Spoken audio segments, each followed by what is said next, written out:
Bonjour. La Banque Laurentienne fête aujourd'hui ses 165 ans d'histoire. En effet, c'est en 1846 que la Banque Laurentienne a été fondée sous le nom de la Banque d'épargne de la Cité et du district de Montréal.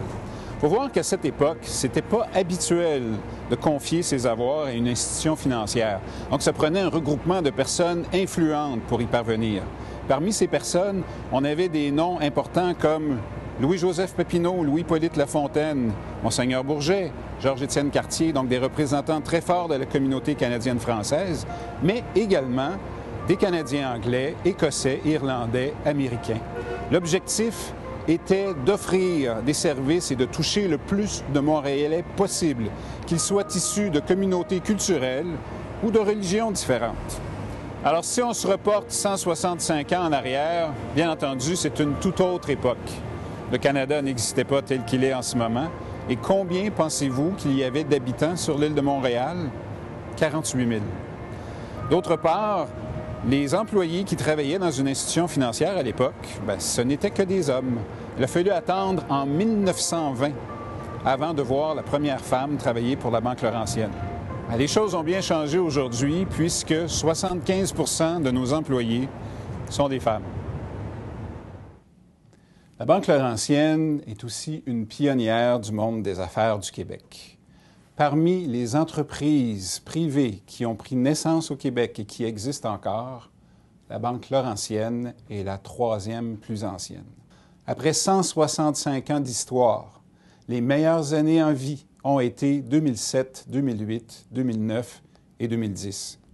Ce succès, il est dû grâce à nos employés. Et aujourd'hui, je tiens à remercier nos 3 700 employés. Alors, nous sommes ici à notre nouvelle génération de boutiques de services financiers à Ville-la-Salle.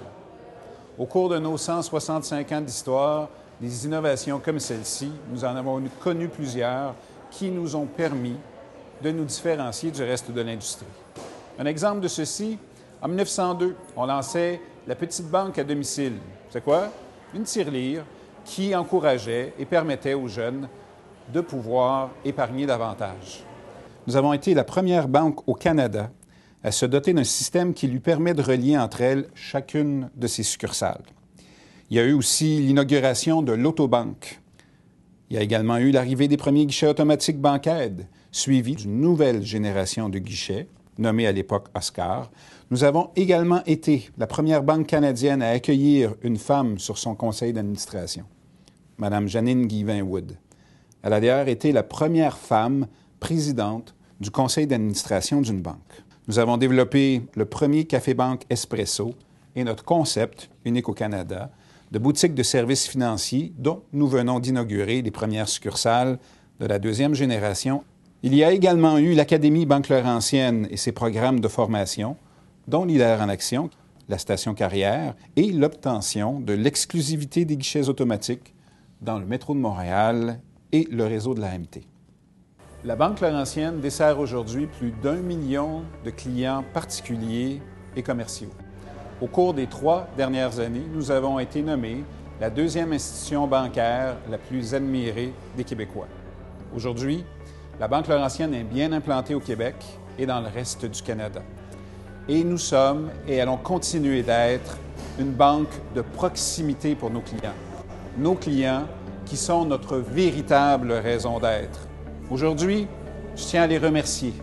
Merci de nous faire confiance jour après jour.